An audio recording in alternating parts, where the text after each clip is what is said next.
Chapitre 432 Avec les paysans de Iokanaan près de Séphoris. Le 8 mai 1946. Vont-ils venir ? Demande Matthieu à ses compagnons, qui sont assis sous un bois de chênes verts sur les premières pentes de la colline où s'élève Séphoris. La plaine d'Esdrelon n'est plus visible, car elle est au-delà de la colline où il se trouve. Mais une plaine beaucoup plus petite s'étend entre cette colline et celle de la région de Nazareth, bien distincte dans la limpide clarté de la lune. « Ils l'ont promis et ils vont venir, » répond André. « Certains du moins. Ils sont partis au milieu de la première veille et ils arriveront au début de la seconde, » estime Thomas. « Plus tard, » dit Jude. « Il nous a fallu moins de 3 heures, » objecte André. « Nous sommes des hommes et en pleine force. Eux sont fatigués, et des femmes les accompagnent probablement, » répond encore Jude. « Pourvu que leur maître ne s'en aperçoive pas, » soupire Matthieu. « Il n'y a pas de danger, il est parti pour Jezréel chez un ami. Quant à l'intendant, il vient lui aussi, car il ne hait pas le maître, » dit Thomas. « Cet homme est-il sincère ? » demande Philippe. « Oui, car il n'a pas de raison de ne pas l'être. » « Qui sait, être dans les bonnes grâces du maître et… » « Non, Philippe, Iokanaan le renvoie après les vendanges précisément parce qu'il ne hait pas le maître, » répond André. « Qui vous a dit cela ? » demandent plusieurs. « Lui et les paysans, chacun de leur côté. Et quand 2 hommes de catégories sociales différentes sont d'accord, c'est signe que ce qu'ils disent est vrai. Les paysans pleuraient le départ de l'intendant. Il était devenu très humain. Et il nous a lui-même rapporté « Je suis un homme, pas une marionnette. L'an dernier, il m'a demandé « Honore le maître, approche-le, sois son fidèle. » J'ai obéi. Aujourd'hui, il me dit « Malheur à toi si tu aimes mon ennemi et si tu leur permets de l'aimer. Je ne veux pas d'anathème sur mes terres pour avoir accueilli ce maudit. Mais maintenant que je l'ai connu, comment puis-je considérer cet ordre comme juste ? J'ai rétorqué à mon maître « Tu tenais un discours différent l'an dernier. Pourtant, c'est toujours le même homme. » Il m'a frappé une première fois. J'ai lancé « Je ne suis pas un esclave, et même si je l'étais, tu ne posséderais pas ma pensée. Or, j'estime que celui que tu appelles maudit est saint. » Il m'a frappé de nouveau. Ce matin, il m'a dit « L'anathème d'Israël est sur mes terres. Malheur à toi si tu transgresses mon ordre. Tu ne seras plus mon serviteur. » J'ai répondu « Tu as raison. Je ne serai plus ton serviteur. Cherche-en un autre qui ait ton cœur et qui soit un rapace pour tes biens comme tu l'es pour les âmes d'autrui. » Il m'a jeté par terre et battu. Mais le travail de l'année va bientôt finir, et à la lune de Tisri, je vais être libre. Je le regrette seulement pour eux. Et il montrait les paysans. Raconte Thomas. Mais où l'avez-vous vu ? Dans le bois, comme si nous étions des voleurs. Michée, à qui nous avions parlé, l'avait averti et il est arrivé encore couvert de sang. Les serviteurs et les servantes étaient venus par petits groupes, précise André. Alors Judas avait raison, lui connaît l'humeur du pharisien, fait remarquer Barthélemy. Judas sait trop de choses, opine Jacques, fils de Zébédée. Tais-toi, il pourrait t'entendre, conseille Matthieu.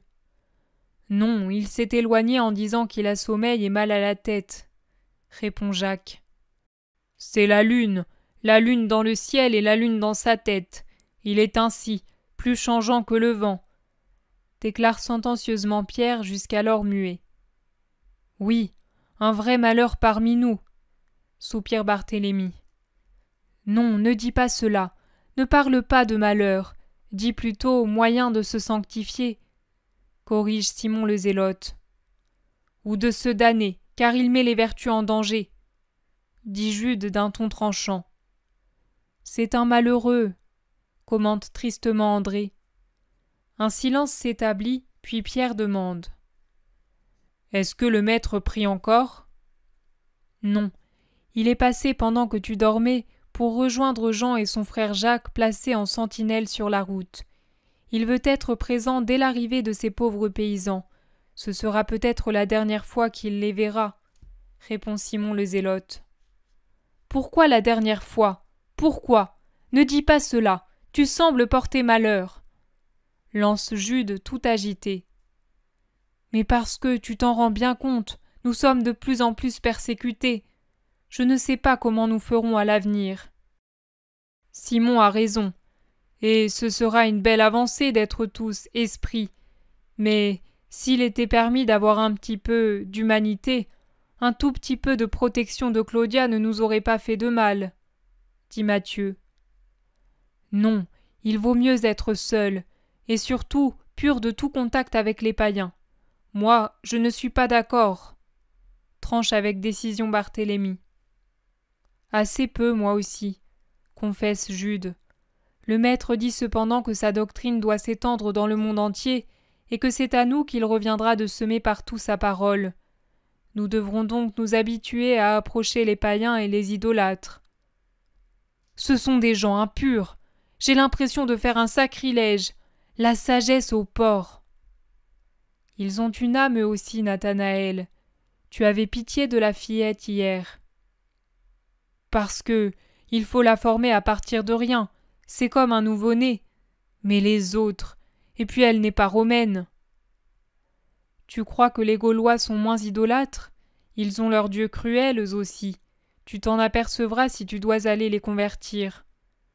Intervient Simon le Zélote, qui est plus cultivé que les autres, je dirais plus cosmopolite. Mais elle n'est pas de la race des profanateurs d'Israël. Moi, je ne prêcherai jamais aux ennemis d'Israël, ni aux actuels, ni aux anciens. Alors tu devras aller très loin, chez les Hyperboréens, parce que, on ne le dirait pas, mais Israël a fait l'essai de tous les peuples voisins, dit Thomas. J'irai au loin. Mais voici le maître, allons à sa rencontre. Que de gens, ils sont tous venus jusqu'aux enfants. Jésus va être heureux. Ils se joignent au maître qui avance avec peine dans la prairie, pressé comme il l'est par tant de gens qui l'entourent. Judas est-il encore absent? Demande Jésus. Oui, maître, mais si tu veux, nous allons l'appeler. Pas besoin. Ma voix l'atteindra là où il est, et sa conscience libre lui parle avec sa propre voix. Il ne faut pas y unir les vôtres et forcer une volonté. Venez, asseyons-nous ici avec nos frères, et pardonnez-moi si je n'ai pu rompre le pain avec vous pour un repas d'amour. Ils s'asseyent en cercle autour de Jésus, qui veut avoir autour de lui les enfants, qui, confiants et caressants, se serrent contre lui.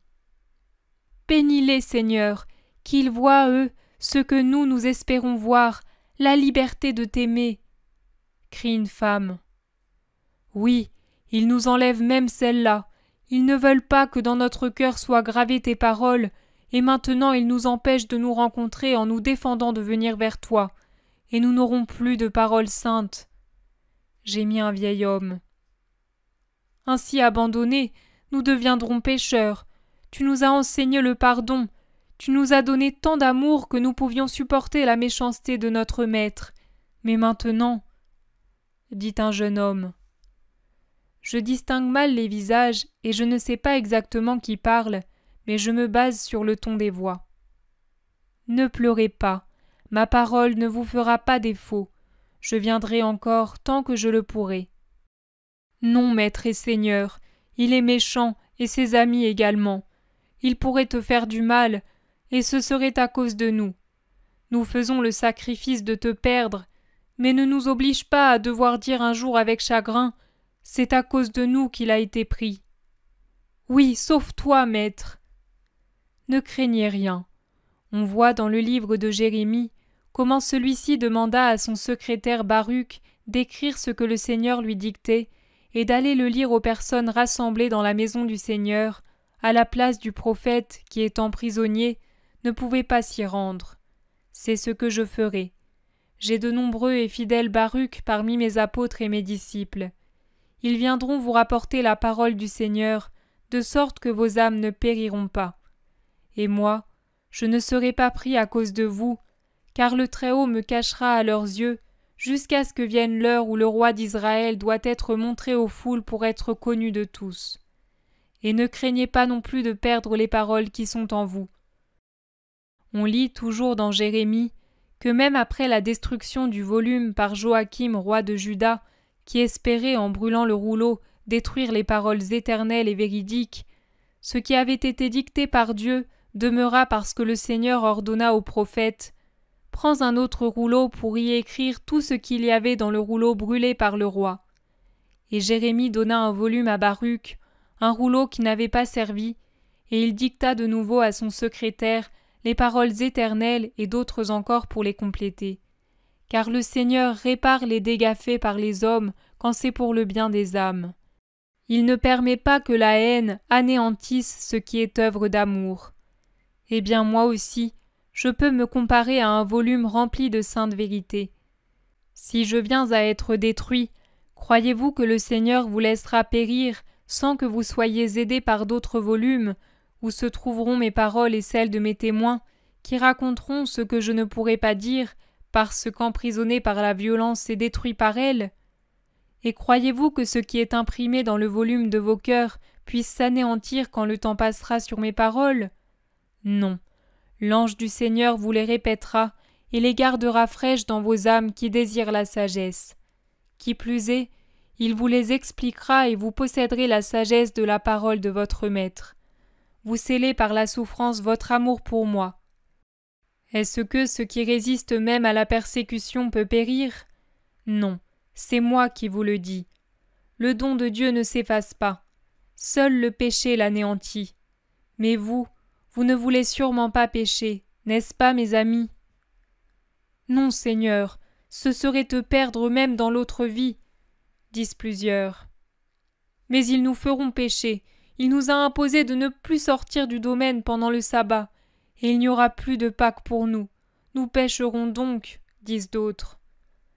Non, c'est lui qui péchera, lui seul, car il viole le droit de Dieu et des enfants de Dieu de s'embrasser et de s'aimer en un doux colloque d'amour et d'enseignement le jour du Seigneur.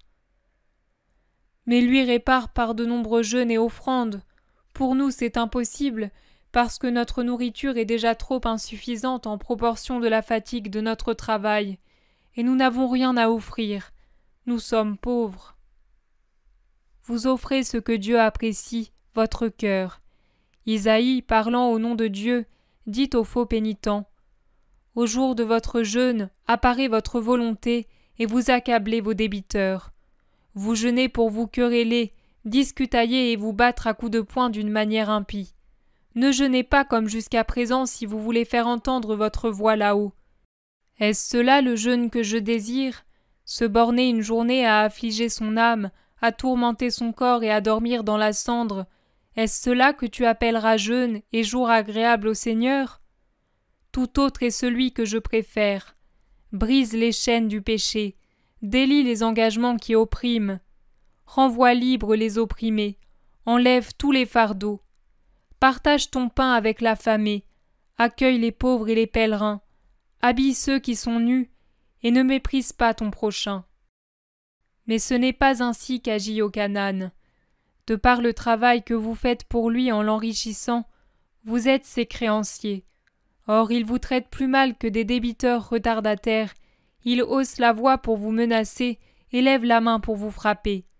Il n'est pas miséricordieux envers vous, et il vous méprise parce que vous êtes ses serviteurs.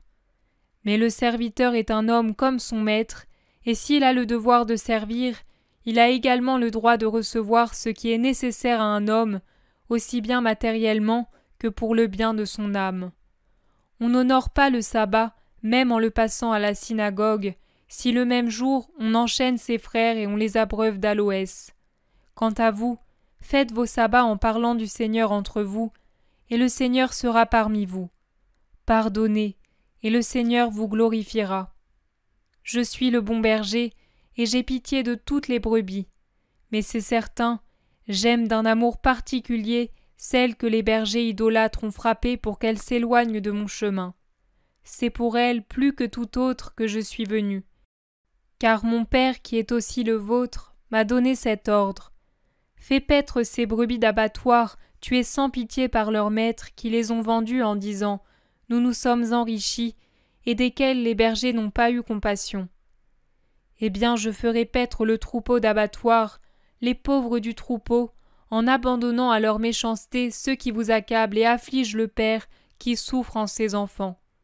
Je tendrai la main aux plus petits des fils de Dieu, et je les attirerai à moi, pour qu'ils aient ma gloire.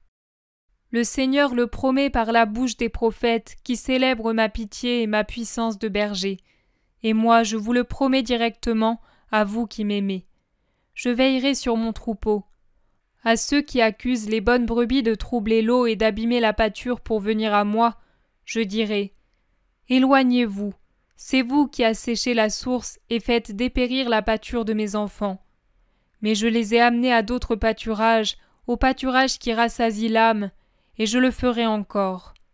Je vous laisserai ce pâturage pour vos grosses panses, je vous abandonnerai la source amère que vous avez fait jaillir. Mais moi, je partirai avec elle en séparant les vraies brebis de Dieu des fausses, et mes agneaux ne seront plus tourmentés par rien, ils jubileront pour toujours dans les pâturages du ciel.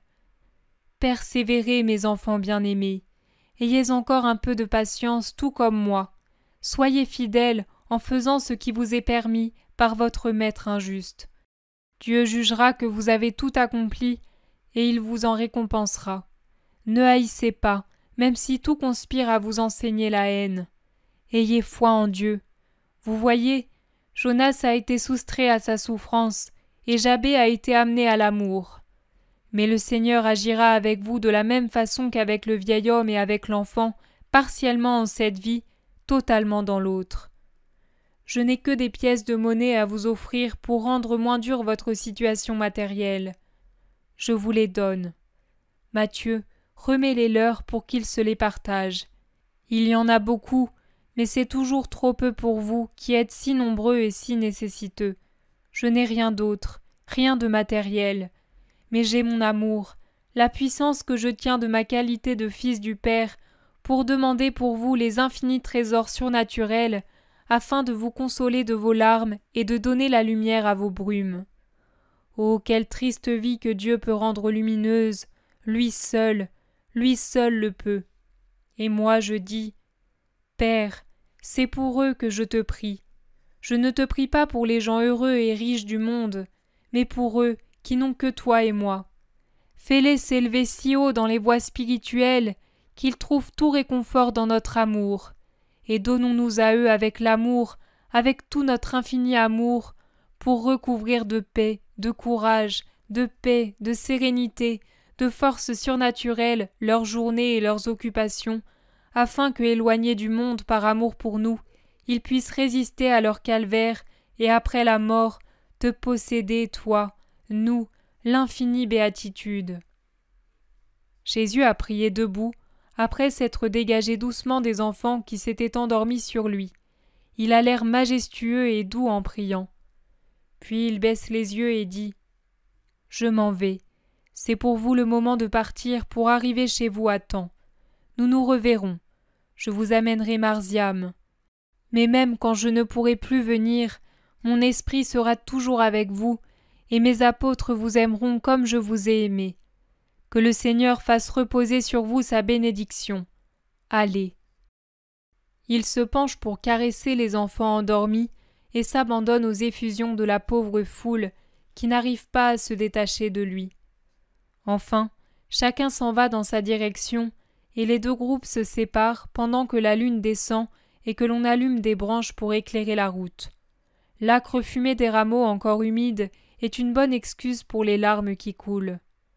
Judas les attend, adossé à un tronc d'arbre. Jésus le regarde sans mot dire, pas même quand Judas lâche. « Je vais mieux. » Ils avancent comme ils peuvent dans la nuit, puis plus aisément à l'aube. Voyant un carrefour, Jésus s'arrête. « Séparons-nous. Que Thomas, Simon le Zélote et mes frères viennent avec moi. Que les autres aillent m'attendre au lac. » Judas intervient. « Merci, maître. Je n'osais te le demander, mais tu précèdes mes désirs. Je suis vraiment fatigué, et si tu le permets, je m'arrêterai à Tibériade, chez un ami. » ne peut s'empêcher de dire Jacques, fils de Zébédée. Judas écarquille les yeux, mais il se borne à cela. Jésus se hâte de dire « Il me suffit que tu rejoignes tes compagnons à Capharnaüm pour le sabbat. Venez que je vous embrasse, vous qui me quittez. Et il embrasse affectueusement ceux qui s'en vont en donnant à chacun un conseil à voix basse. Personne ne fait d'objection, seul Pierre supplie en partant. « Reviens vite, maître. »« Oui, reviens vite, » reprennent les autres. Et Jean dit le mot de la fin. « Sans toi, le lac sera bien triste. » Jésus les bénit encore et promet. « Bientôt. » Puis chacun part de son côté. Fin du tome 6.